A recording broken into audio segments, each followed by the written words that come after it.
Listen now.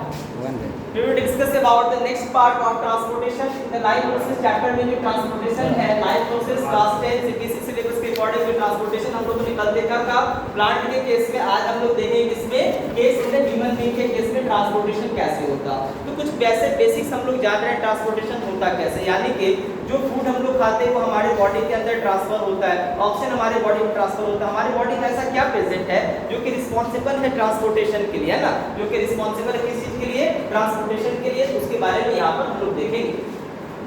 सबसे पहले transportation में पढ़ने से पहले हम लोग जान रहे हैं किसके रिगार्डिंग, ब्लड के रिगार्डिंग। ब्लड, जैसे ब्लड आपके दिमाग में बात आती है, आप सोचते होंगे कि रेड फ्लूइड, कोई red fluid connective tissue, I think class 9 में आपको पढ़ के आए हैं फ्लूइड कनेक्टिव टिश्यू के रिगार्डिंग, है ना। फ्लूइड कनेक्टिव टिश्यू का एग्जांपल था ब्लड। तो ब्लड जो है ये जैसे आप सोचते होंगे रेड कलर का एक लिक्विड आपके दिमाग में आता होगा, कभी कट हो गया, कभी कोई बाउंड हो गया, तो अचानक से बॉडी से हमारे क्या होता है, ब्लड आउट हो जाता होता है ना, ब्लड आउट। तो ये जो ब्लड आउट होता है ये उसी ब्लड की बात आज हम लोग कर रहे हैं और सारी चीजों को जानेंगे कि ब्लड क्यों रेड कलर का दिखता है, ब्लड किस चीज के रिस्पॉन्सिबल है, ब्लड क्यों प्रेजेंट है हमारे बॉडी के अंदर, ब्लड किस किस फंक्शन को परफॉर्म करता है हमारे बॉडी में, इन सारी चीजों को हम लोग यहाँ पर आज डिस्कशन करेंगे। सबसे पहली बात, ब्लड होता क्या है, what is blood. Blood is a fluid connective tissue. याद रखिएगा, अगर क्वेश्चंस आपसे रिलेटेड ऑब्जेक्टिव वगैरह में आए सीबीएसई में आपको तो क्या जानना है, इसके आंसर्स करना है। ब्लड एक फ्लूइड कनेक्टिव टिश्यू है। ब्लड कैसा है, फ्लूइड कनेक्टिव टिश्यू है and the colour of the blood is red. कैसा होगा कलर ब्लड का, रेड होगा। और ब्लड का कलर रेड क्यों होगा, because blood contain in that क्या प्रेजेंट रहता है, हीमोग्लोबिन प्रेजेंट रहता है, ठीक है, हीमोग्लोबिन प्रेजेंट रहता है और हीमोग्लोबिन का कलर क्या होता है, रेड होता है, ठीक है। ये सब आप पहले से पढ़ते आ रहे हो कि हीमोग्लोबिन का ब्लड, हीमोग्लोबिन का कलर कैसा होता है, रेड होता, because haemoglobin contain iron pigment in that. याद रखिएगा, आयरन पिगमेंट, लोहा, लोहा जो मेन आयरन ओर्स है, इसका जो कलर होता है, इसका कलर कैसा होता है, ब्लडी रेड होता है। बिल्कुल कैसा होता है, ब्लडी रेड होता है। तो ब्लड जो है, ये जो ब्लड हमारे बॉडी के अंदर प्रेजेंट है, जो फ्लूइड पार्ट है, फ्लूइड कनेक्टिव टिश्यू है, इसका बहुत सारा कंपोनेंट्स है जिससे मिलके ब्लड हमारे बॉडी के अंदर बना है। तो सारे कंपोनेंट्स को हम लोग देखेंगे वन बाय वन। सबसे पहले क्या है, प्लाज्मा है, फिर क्या है, आरबीसी है, फिर डब्ल्यूबीसी और फिर प्लेटलेट्स है, ठीक है।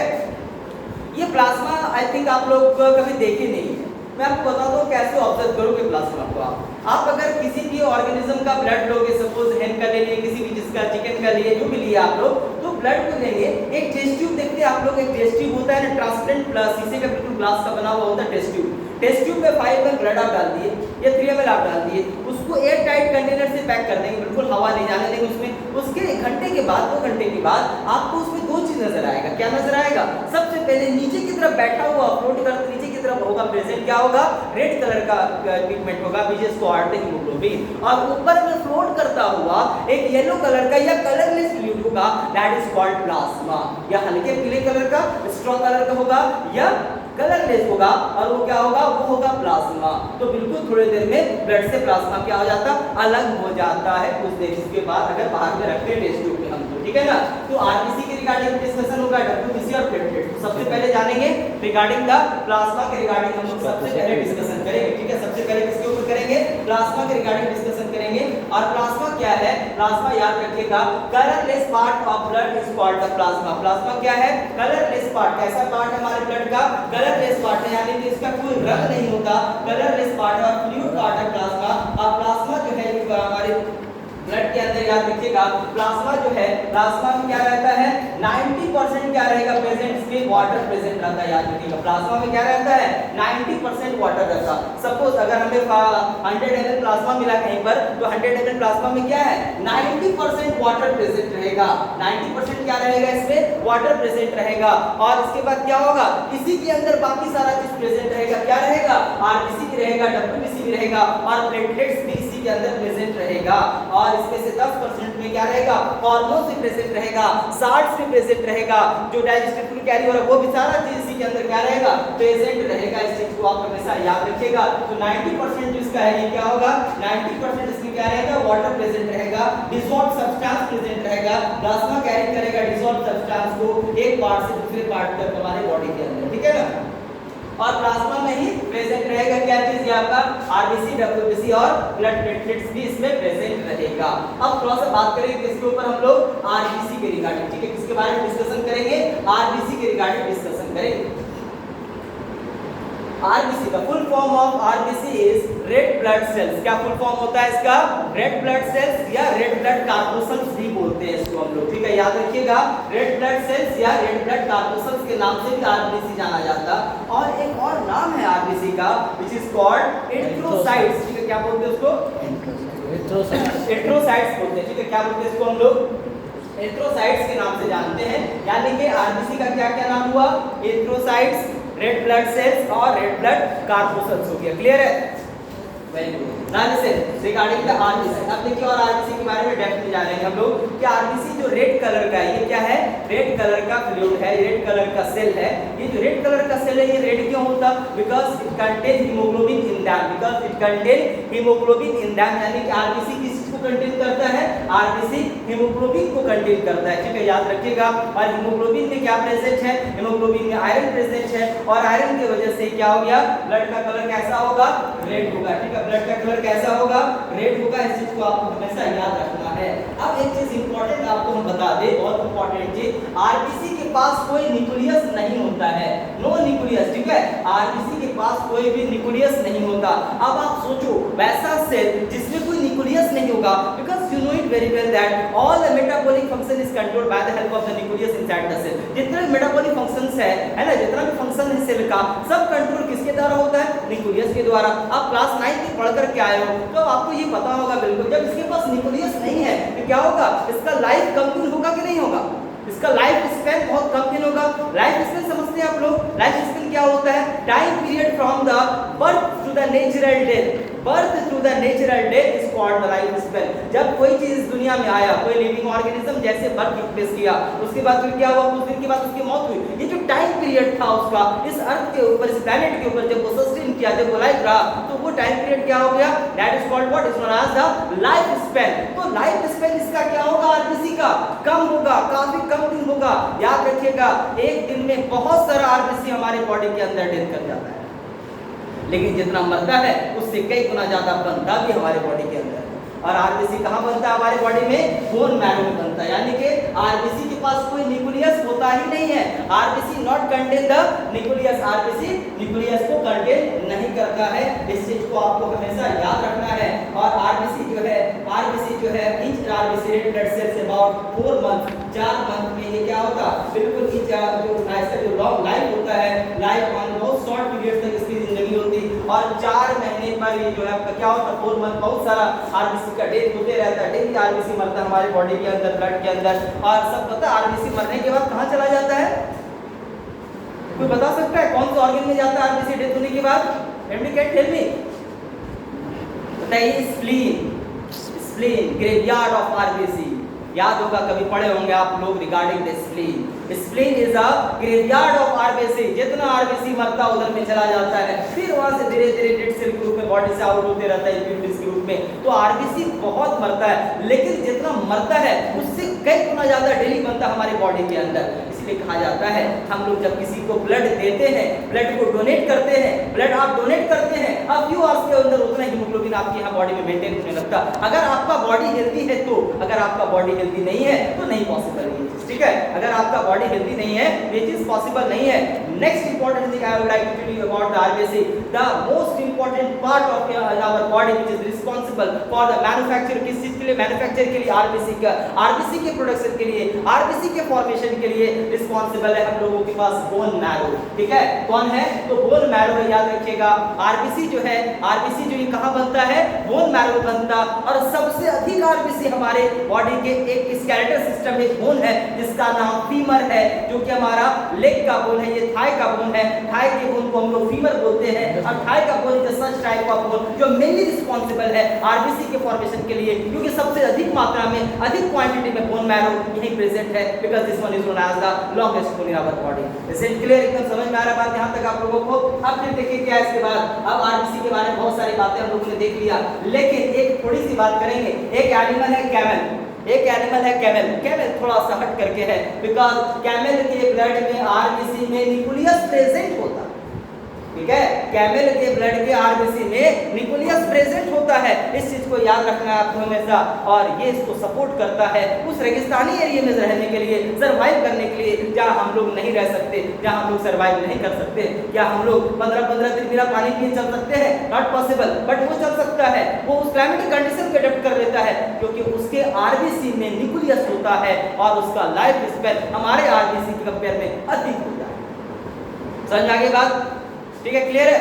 Now discuss about the WBC। अब किसके बारे में बात होगा? आज WBC के बारे में बात होगा। WBC which is the full form of WBC is called white blood cells। The full form of WBC is white blood cells और white blood corpuscles। और क्या फुल फॉर्म है इसका? white blood corpuscles इसका फुल फॉर्म है WBC का। And WBC जो है इसका फुल फॉर्म क्या है? व्हाइट ब्लड सेल और व्हाइट ब्लड कार्पोसल्स। तो ये व्हाइट क्या चीज है यहाँ पर मैं बता दूं, बिकॉज आरबीसी का कलर रेड था तो रेड ब्लड सेल्स उसका नाम था, रेड ब्लड कार्पोसल्स नाम था, एरिथ्रोसाइट्स उसका नाम था। बट इधर में क्या है?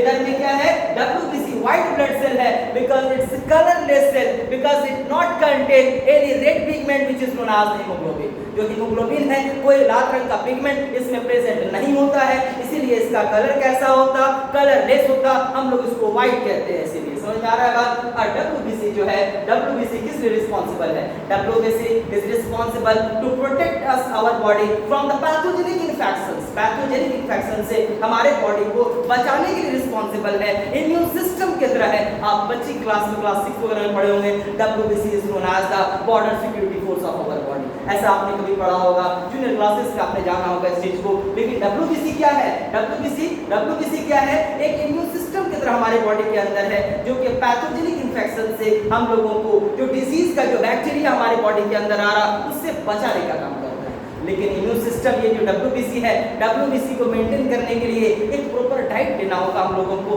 आज हम लोग हर चीज मिलावटी खाते हैं, जिसकी वजह से एक छोटी सी बीमारी का भी इन्फेक्शन हमारे इम्यून सिस्टम के द्वारा बचाया नहीं जा सकता, हमारी बॉडी को बचाया नहीं, ऐसे इन्फेक्शन हो जाता है। रीजन क्या है?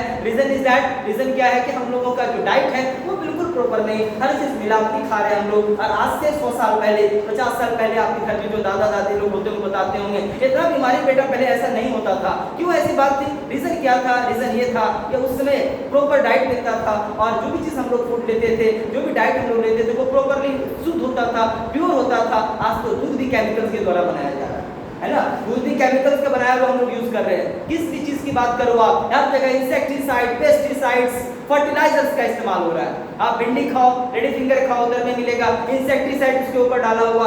आज हम लोग अक्सर कर लोग सफर कर रहे हैं रिंगवॉर्म के इन्फेक्शन है ना, रिंगवॉर्म का इन्फेक्शन बहुत ज्यादा देखने को मिलता है लोगों को। ये क्या है? ये उसलिए होता है जो वेजिटेबल्स हम लोग खाते हैं, जब वेजिटेबल्स को हम लोग पूरी तरह क्लीन नहीं करते और उस पर इंसेक्टिसाइड्स छिड़काव किया रहता, इंसेक्टिसाइड्स का स्प्रे होता, पेस्टिसाइड्स का स्प्रे होता है, ताकि उसमें कीड़ा न लगे, और वो चीज जो हमारे स्टोमक में जाता वो डाइजेस्ट नहीं होता, वो फंगल इन्फेक्शन के रूप में हमारे बॉडी की स्किन के ऊपर वाले सुपरफिशियल लेयर के ऊपर फॉर्म करना शुरू कर देता है। That's why we started suffering from the ringworm infection. बोलते हैं ना रिंगवॉर्म हो गया है, तो इसी वजह से तो हो रहा है ये सारा डिजीज।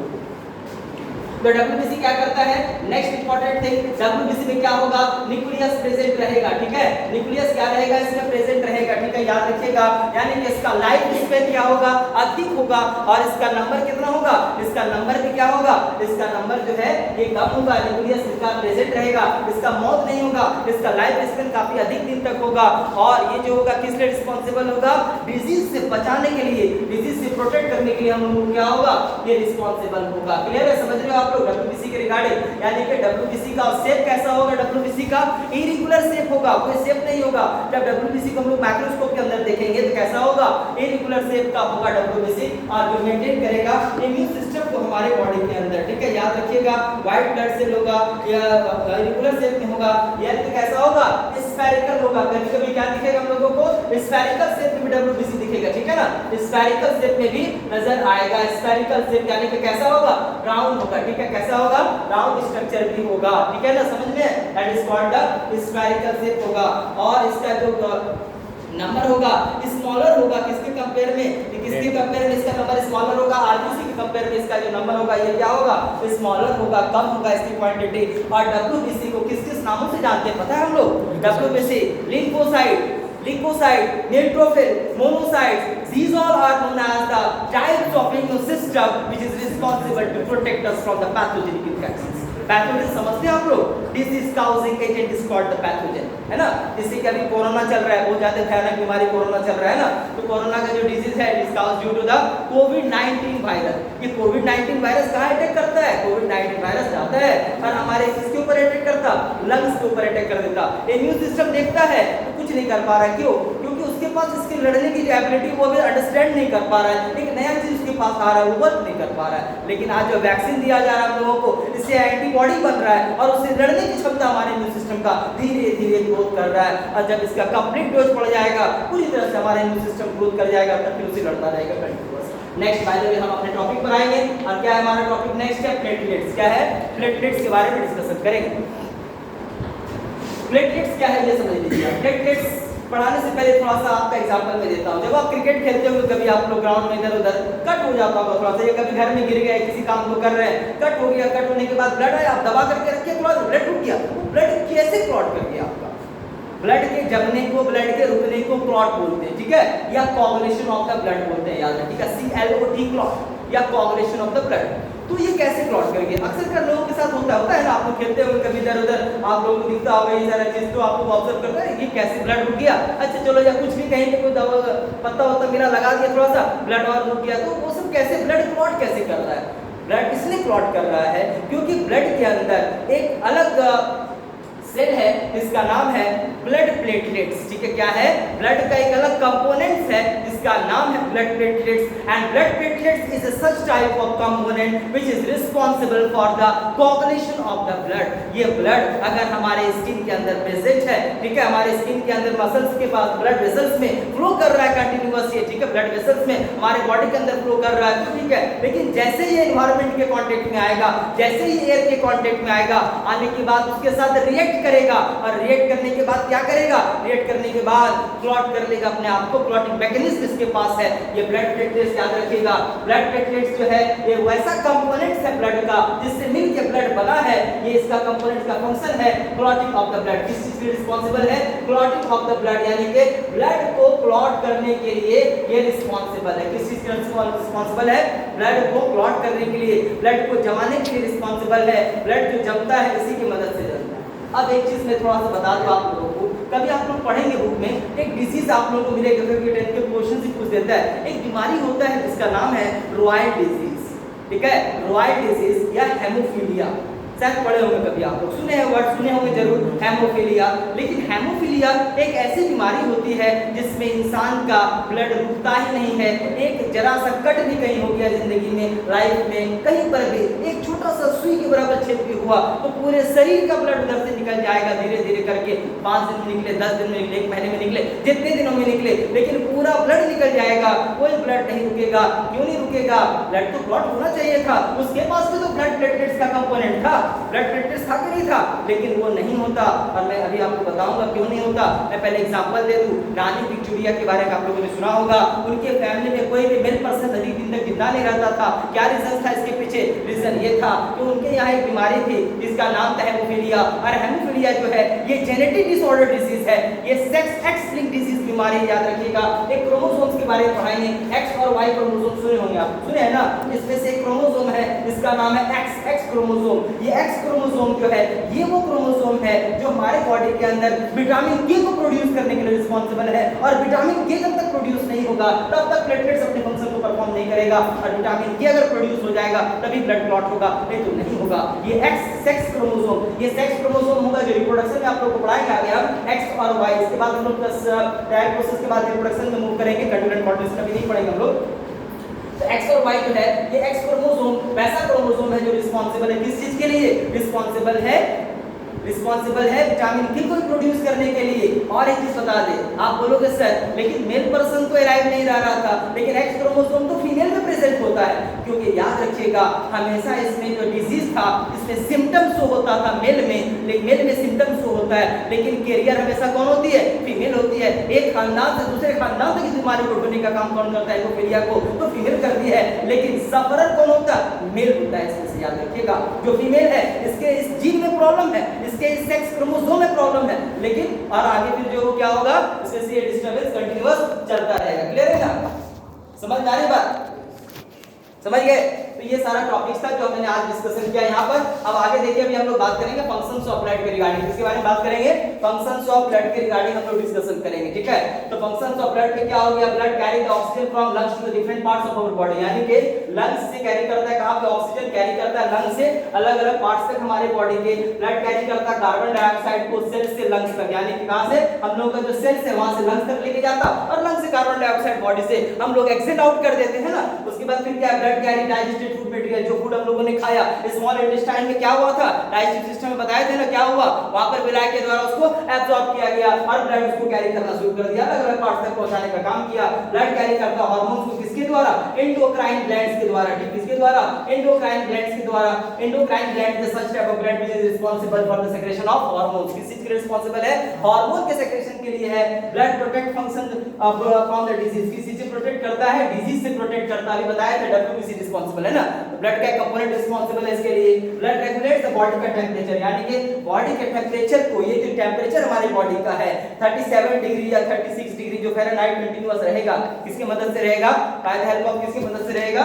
वो ब्लड के द्वारा रहेगा। क्लियर है? ये सारा चीज जो आज मैंने पढ़ा है यहाँ पे क्लियर हो गया। नेक्स्ट क्लास में हम लोग बात करेंगे ह्यूमन सर्कुलेटरी सिस्टम के रिगार्डिंग, ठीक है? क्लियर है?